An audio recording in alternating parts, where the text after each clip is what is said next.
Bonjour les amateurs de vin, allez on est reparti, direction ce coup-ci Montpellier, juste la banlieue de Montpellier, Saint-Georges d'Orques. On vous propose de visiter un nouveau domaine, qui est le domaine de Valfeuille. Camille Maraval, un jeune de 23 ans, a pris le temps de se former, puisqu'il a fait des études d'œnologie à la faculté de Montpellier. Et il a fait sa première cuvée, on a goûté, c'est des vins très équilibrés, très précis pour une première cuvée. On a beaucoup aimé, on croit beaucoup à lui. Donc on a décidé de vous faire visiter son domaine. Vous pouvez retrouver tous les vins du domaine sur le site monviticulteur.fr. Puis n'hésitez pas à nous mettre un j'aime, ça nous encourage toujours. Allez, on est parti.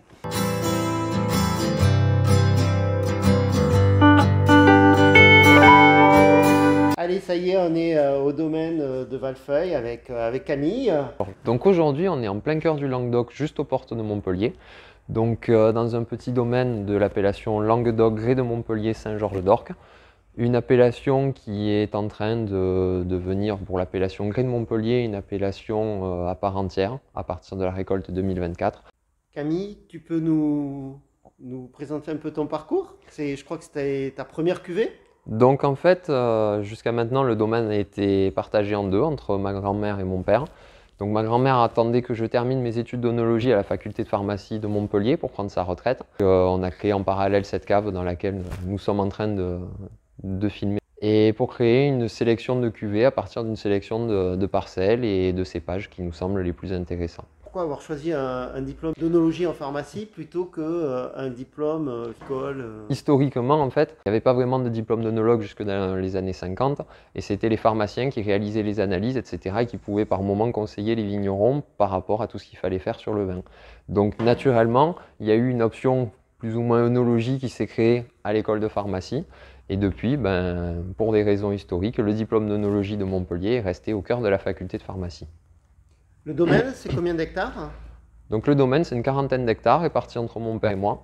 Tout n'est pas planté, il y a 4-5 hectares qui sont en permanence en rotation avec des jeunes plantiers de 1 an, 2 ans, 3 ans, ou alors avec des vignes qui sont en repos, c'est-à-dire donc avec des champs semés, avec ça peut être de la fèverolle, des luzernes, etc. On est sur une quinzaine de cépages, grosso modo. Donc ça va être tous les cépages AOC, Syrah, Grenache, Mourvèdre, Carignan, Cinsault pour les rouges. Les AOC Languedoc blanc, donc qui vont être après Grenache blanc, Grenache gris, Vermentino. Donc la cave est composée d'une quinzaine de cuves avec des contenants assez variables, donc des grands, des petits, pour pouvoir vinifier à la parcelle, soit séparément, soit ensemble. Toutes les cuves sont reliées par un système de régulation de froid qui est relié donc après avec un système d'électrovannes et de thermomètres pour pouvoir vinifier à température constante et exprimer au maximum les arômes du terroir.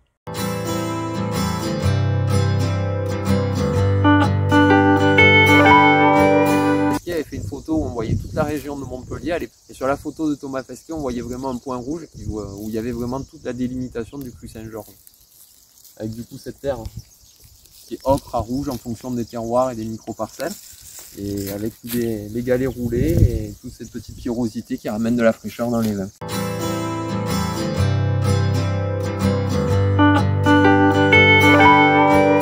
Donc un vin blanc? C'est un vin blanc en AOC Languedoc.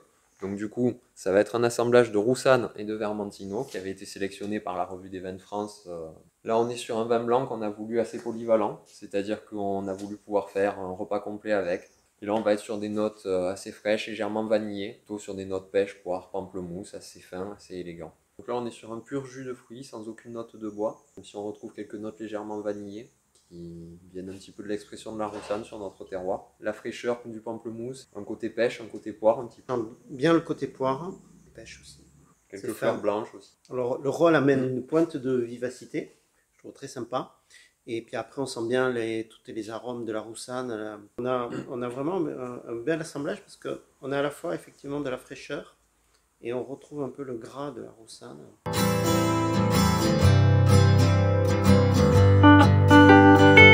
Ça a été la première cuvée rouge du domaine, donc qui est ici en AOC Languedoc, mais qui sera pour le millésime 2023 en AOC Languedoc Saint-Georges d'Orques pour mettre à l'honneur notre village.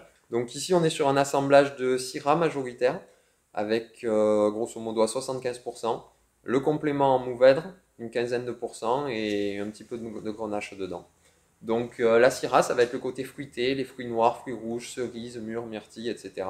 Le Mourvèdre va rapporter de la fraîcheur et des notes camphrées, mentholées, de la buvabilité. Et le Grenache, en comparaison, va amener ce qu'on appelle un petit peu la note de fond qui va accompagner la dégustation et donner de la longueur au vin. Donc le rouge, l'imprévu, on est sur un vin très gourmand. C'est assez complexe en nez, on est sur des arômes de mûre, de cerise, avec des notes de menthe et de réglisse. Je pense que c'est la Mourvèdre qui amène un petit peu la réglisse. En bouche, c'est rond, c'est assez puissant, sans trop d'alcool. On est quand même sur un vin sudiste, mais les tanins sont assez fondus. On retrouve les arômes de cerise, de mûre principalement d'ailleurs, avec les notes un peu camphrées, un peu réglisse. Une belle longueur, c'est un vin très gourmand, super sympa à boire sur une viande. Un super rapport qualité-prix, je conseille.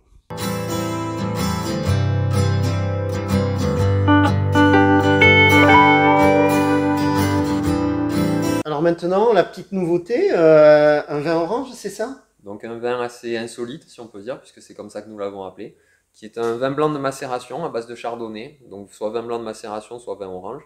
Donc c'est un vin que nous avons récolté à la main et en cuvée grappe entière, un petit peu comme une macération carbonique. Et à la différence d'un vin blanc classique, c'est que normalement quand vous voulez faire du vin blanc, vous prenez des raisins blancs, vous les pressez tout de suite et vous faites fermenter uniquement le jus. Quand vous voulez faire du rosé, vous prenez des raisins rouges à jus blanc, pareil, vous les pressez tout de suite et vous faites fermenter que le jus. Pour faire du rouge, on prend les mêmes raisins que pour faire du rosé, on les fait fermenter avec la peau, les pépins, etc. Et c'est la peau et les pépins qui va donner la couleur au vin et les tanins. Là, on est sur un vin blanc qu'on a finifié comme un vin rouge, d'où le terme de blanc de macération. Et donc, du coup, on va le faire fermenter grappe entière avec des remontages, etc. Où on va ensuite pouvoir extraire la couleur des raisins et de la peau des raisins, du coup, pour obtenir ce vin qui va avoir du coup les arômes d'un vin blanc, mais la structure tannique d'un vin rouge. Donc là, le blanc de macération, donc au nez, on est sur des notes de peau de mandarine, de fleurs d'oranger, légèrement florales. On a quelques notes d'agrumes aussi. Légère amertume en fin de bouche. Et effectivement, des arômes de mandarine, d'agrumes, un peu pamplemousse. Beaucoup de gras, beaucoup de rondeur, apporté aussi par un très long élevage sur lit pour compenser le côté tannique et avoir quelque chose qui soit à la fois tannique mais facile à appréhender, facile à boire. Donc quelque chose à boire sur du foie gras, sur du fromage. Sur une viande blanche, sur un poulet. Un poulet coco curry, un rougail saucisse, sur ça. Des noix de Saint-Jacques.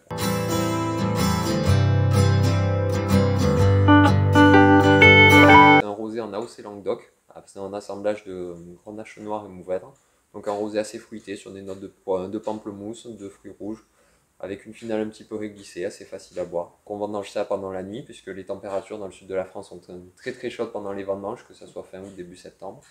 Pressurage direct et il s'écoule moins d'une heure entre le moment où c'est vendangé, le moment où c'est pressé, le moment où c'est dans la cuve. Et ensuite on refroidit assez brutalement le vin pour pouvoir le conserver au maximum tous les arômes. Le mou de raisin va passer de 25 degrés à 5-6 degrés en seulement quelques heures et de conserver tous les arômes. Une teinte obtenue naturellement sans charbon, donc aucun ajout de produits chimiques dessus. Donc on est sur des notes de fruits rouges, de bonbons anglais un petit peu, quelques notes de pamplemousse aussi. Ouais, j'allais dire un peu d'orange.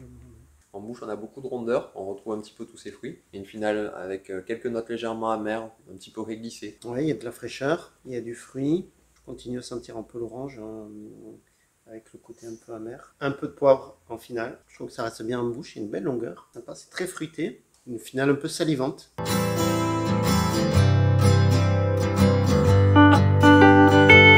Une dégustation en avant-première, c'est un vin qui est en cours d'élevage, qui a passé donc quelques mois en élevage en barrique et qui aujourd'hui va devenir une cuvée donc à base de chardonnay à 100% qu'on devrait mettre en bouteille courant de l'été 2024. Il est déjà très ouvert. Donc on a voulu une cuvée où le boisé accompagne le côté fruité du vin et pas où le boisé prend le dessus sur le vin. Donc on a la complexité du bois, mais on a aussi les arômes fruités qui viennent et prendre le dessus sur ces arômes-là. Un nez qui est typique du chardonnay, assez frais, assez fruité. Dans la bouche, on a une belle tension au départ. Puis après, on a la rondeur qui arrive. Et puis là, on sent vraiment les arômes briochés. La typicité d'un chardonnay, élevé dans un terroir assez sablo-limoneux. Parfois, on trouve dans le sud des chardonnays un peu lourds. Là, on a vraiment le côté vif. C'est presque un chardonnay bourguignon. Ouais, c'est presque un chardonnay bourguignon. Ouais, on a un côté vif qui est très agréable. et qui effectivement permet de boire ça à la fois en apéro et sur un poisson, peut-être pas sur des coquillages, mais sur un poisson, même une viande blanche. Ou sur un fromage aussi. Et sur des fromages, ouais, je pense que ça doit être top ça. Si vous avez aimé notre petit film, n'hésitez pas à mettre un like, ça fait toujours plaisir, puis à vous abonner à la chaîne. N'oubliez pas à préférer toujours la qualité à la quantité. L'abus d'alcool est dangereux pour la santé, alors consommez avec modération.